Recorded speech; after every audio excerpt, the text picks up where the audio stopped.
Ooh, I gotta shake all this stuff we're about to say out of my head so I can get through the intro. Walking on Professional Movie Reviews.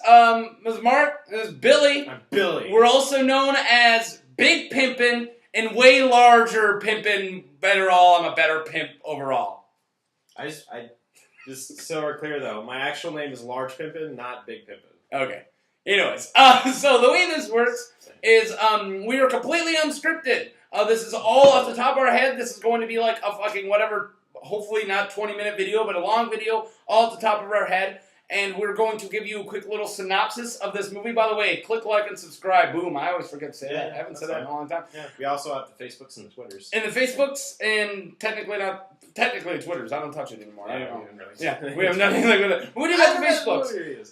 But anyways, okay, so we will give you a quick little synopsis, and then we're going to give you the negatives of this movie, and then the positives of the movie Logan! We went and saw Logan. So, you do the synopsis without spoilers. Yeah, sure.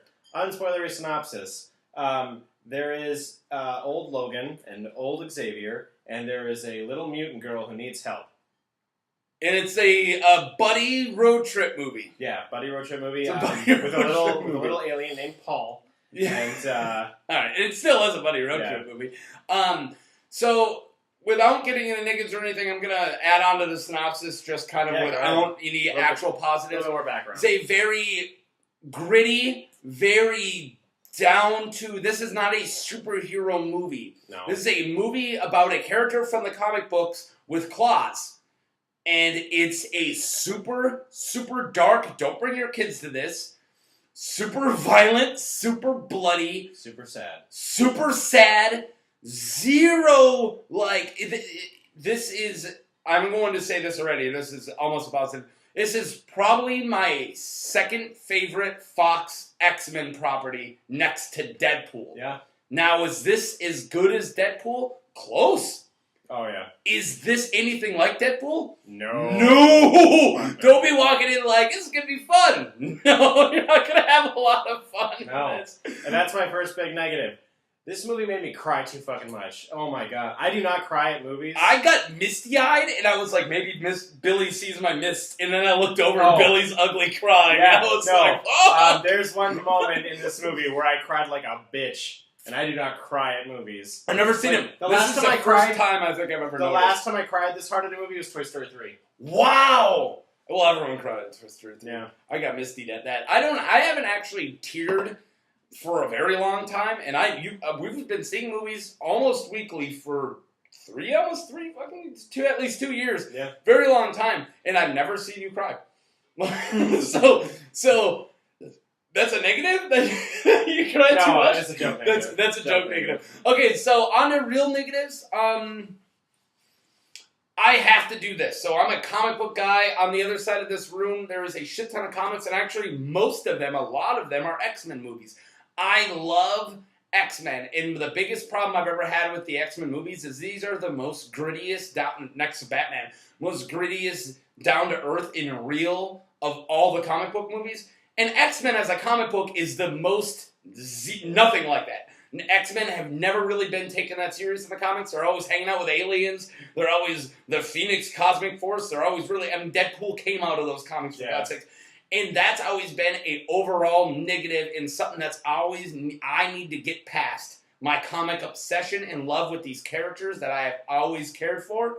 In this movie, I got past it pretty quick. Yeah. But at the same time, I'm like, Yeah. There's also... Why is Caliban there? Why is this guy there? There's some mismatching and misunderstanding of how certain powers work. Yeah, definitely. Yeah. There's a moment where it's kind of implied that Charles Xavier is telekinetic, and he's not. And it might, and it's a negative either way. Yeah. Because we brought this up before, incoherency. We bring this up again. We're not 100% sure what's going on. Is he telekinetic, or are they doing it wrong? Or did they fuck up their own mechanic? Right. Either way, that's a negative. And that's a noticed one that we noticed while we're watching. Yeah. Yep, and I'm not going to get into what we're talking about specifically. It's a spoiler. And another minor negative is about the script as an arc. A lot of this movie is, we got found, kill everybody, run away. oh, we got found, kill everybody, run away. Oh, we got found, kill everybody, run away. They don't. It's in the fucking trailers. But you can't do it that many times exactly the same way. You have to do something to make it different each time, to make it matter more, or to raise the stakes each time. And they tried a little bit, I'd say they almost succeeded with the stakes raising. Sometimes, they do it a total of 5 times. Holy shit, you're right. 3 of those times, 3 of those times they raise the stakes. 2 of the times they don't. Yeah, the 2 first times it's like, this again? Yeah. Yeah. Now and this is actually probably my. All right, I got 2 small little nitpick ones. Let's rock through them. There's somebody who watches a video on a phone, which is the most beautifully edited video I've ever seen. That was weird. And it's off of a phone. Those are small little details, guys, and that's what's not making this be a 10 out of a 10. That's it. There's these little details. Also, weird edits, the fuzzy and the unfuzzy, where instead of just me being out of focus and him in focus, when he goes out of focus, I literally jump at you. Yeah. It's these really kind of visually odd shit that they're doing. The rack focus is too quick. Yeah, and that was it.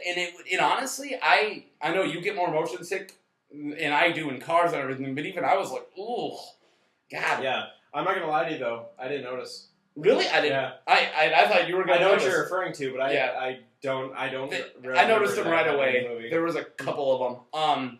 And then another really small, and I got a big one, so if you got another negative. Well, my biggest negative about this movie is that it doesn't have a lot of rewatchability.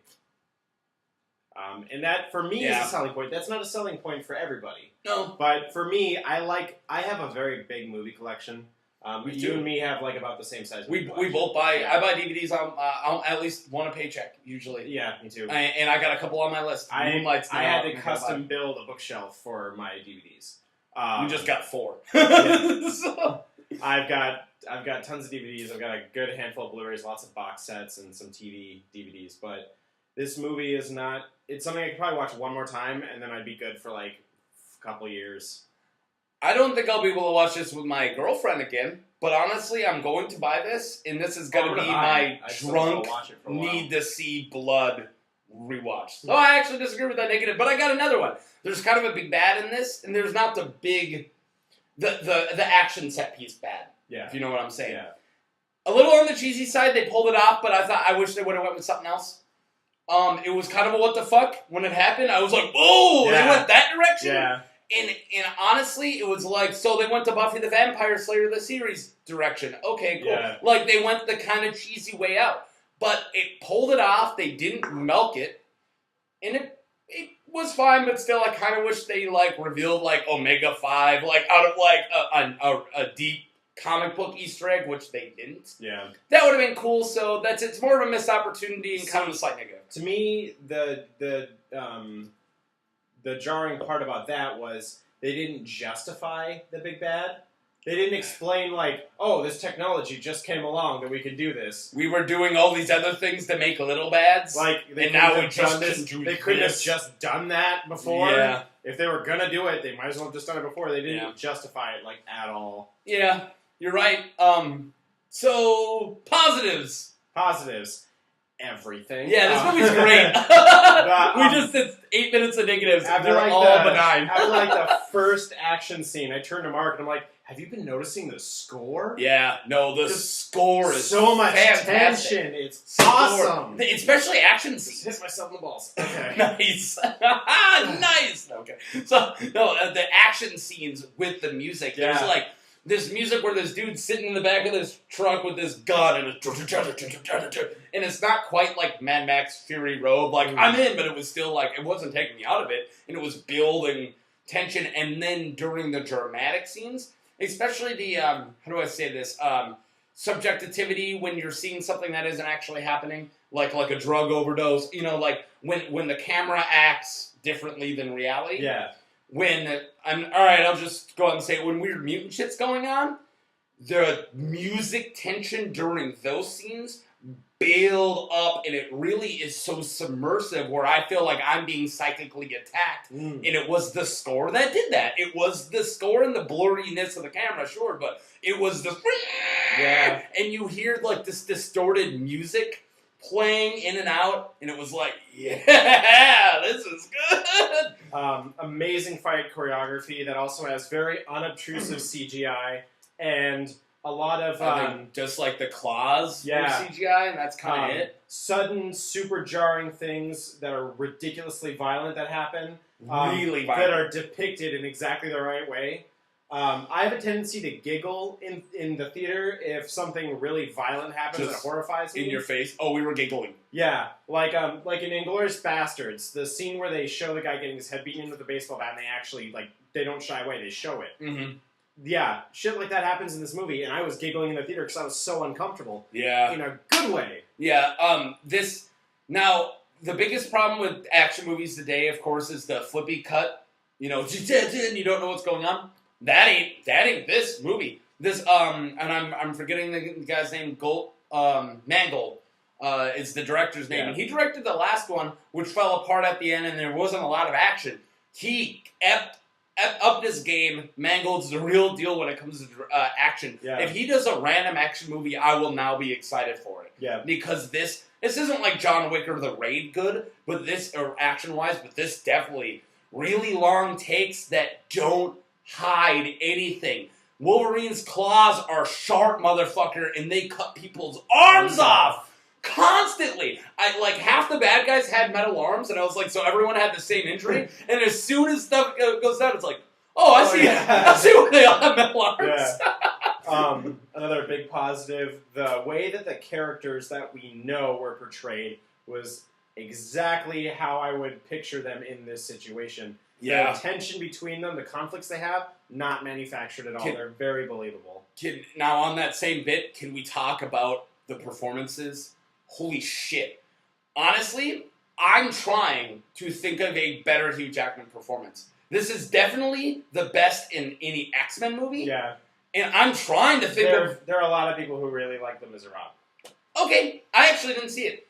I watched it. It was okay. A lot of people also don't like it. Well, it was on-set singing, and I know that gave a lot of props up because it wasn't studio added in. But anyways, not even close to what we're talking about. But maybe his performance in that was really good. But out of all the performances I've ever seen of Hugh Jackman, this is his best. Oh, and this is a Wolverine. 100% agree. Yeah. 100% agree. And again, maybe not in all of his movies, but definitely in all the X-Men movies, this is best Patrick Stewart. And absolutely. Yeah. And I 100% understand that this is both of their last movies. I just wish it wasn't. Because now that we have this, I mean, it took the last one to get this, but now that they're there, can't we just get one more? Yeah, no, I actually really like the way this movie ends. I'm going to look up the actor's name who plays X-23 Laura really fast because we have to give her credit. Oh god, she was fantastic. Also, Boyd Hollerest, I believe he was the bad guy or the good guy in Narcos. I'm almost 100% sure. Nope, maybe I'm wrong. What was his character's name in this? I don't actually know what his character's name is. Donald something? Holbrook, Boyd Holbrook. And maybe it was Donald. I actually didn't get his name. Well, he's a character from the comics. Yeah, and I didn't catch his name. And I think in the comics he's supposed to be like a cyborg? Yeah, he's a Reaver. They're all Reavers, and they're all half cyborg. But I don't really recognize them specifically because a lot of times there were a lot more cyborg in the comics. Like one just had like tread legs. Like he was like a tank centaur. Yeah. And and they all had gun arms and shit. Something I probably should have mentioned in the negatives, but why is it that if any of them are missing a body part, it's always an arm or a hand? Yeah. No. Well, we did bring up that it's because Wolverine chopped off a lot of arms, but they didn't hang out with Wolverine. They never fought him. I mean, there's some other people that could have injured their literally arms, every single, almost every one of these bad dudes has a cyborg arm. Yeah. Maybe they just did it to enhance themselves. Maybe they never, maybe it wasn't a prosthetic. Why one arm? Why not both? And also, why not legs too? Yeah, why not just go on hardcore? Why not cyber jaw or cyber face? Daphne Keane. Gosh, so Daphne Keane. Good. She's the best child actor I've seen since Elle Fanning. Yeah. Holy shit, you are so right. God damn it. She was born in 2005. That makes her 11? No, 12. Well, 11 during the filming of this, and she was born in Spain, so all that Spanish makes sense. Honestly, she doesn't talk for the first hour or two of this movie, and she still was stealing scenes. I give every performance in this movie a 10 out of 10. Oh, 100%. If we're going strictly off of performances and not the little stupid nitpicky negatives, this would be a 10 out of 10. Even the extras. Yeah, Every single performance in this movie, I give a 10 out of 10. In the bad guy, like the dude who we were talking about, Boyd Holbrook or whatever his name is. I really hate those kind of bad dudes. They're like, I'm the cocky blonde bad guy, but even him, I was like, oh shit, dude, you're starting to really kind of get under my skin.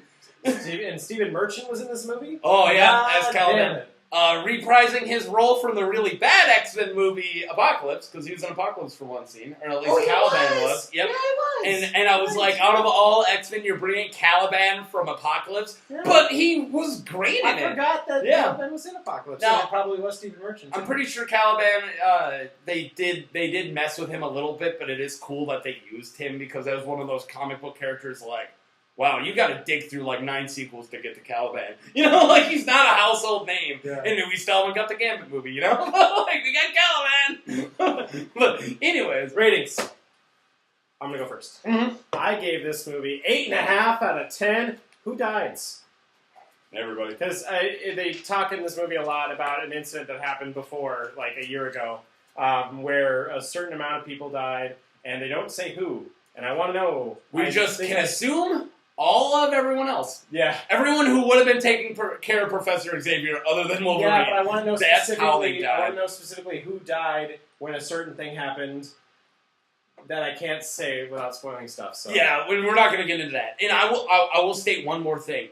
You're waiting to hear this tragic or heroic thing of what happened to all the big famous mutants. You don't get it. You get a really shitty thing. Just like most of this movie. It's just shitty. Just shitty things are happening. Yeah.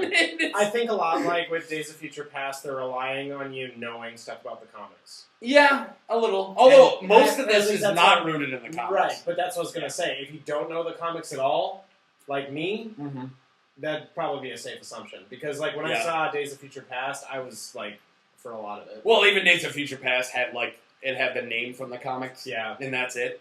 Well, like Kitty Pryde actually came back. Wolverine's not a big character. You know, it's very different. But anyways, and then I got one more thing to say about action, and this is a praise, is this is the most real feeling action movie because none of it was like, let's storm that building and look badass. Like, all the action is all stemmed out of like, fuck, fuck, fuck, fuck, fuck, I gotta kill these people and run, fuck, fuck, fuck. Like, and that is such a different tone in an action movie, and that's what made it so fresh and so great, was this isn't Wolverine saving people's lives, really. It's Wolverine like, you fuck with me, I'm gonna have to murder you, and I'm gonna cry about it later, because this is affecting me. Like, it's like, oh, it's so real. Or like Logan. I can rant forever. Okay, you go ahead. Okay, I'm giving this, 9 out of 10 fist knives! 9 out of 10! So it earned it. So those negatives, which one of those is the biggest contributing factor to your -1? My -1's mostly attention to detail, honestly, and that's it. Is it probably the one about that we're saying about the power, incoherency. That's one that kind of and honestly, a lot of it, you have to not only be an amazing movie, which this is, in my opinion, you got to go that one step further. Yeah. I want that 5-minute tracking scene. Yeah. You know, I want that the guys walking through the back door of Goodfellas. You know, and that's what. I love that scene. I need one of the, maybe not just a tracking scene, but you need that thing. And this didn't have it. It didn't have any really bad negatives, but it didn't need to wow me. In order for me to give a movie a 10 out of 10, it has to. Like, I have to have no complaints.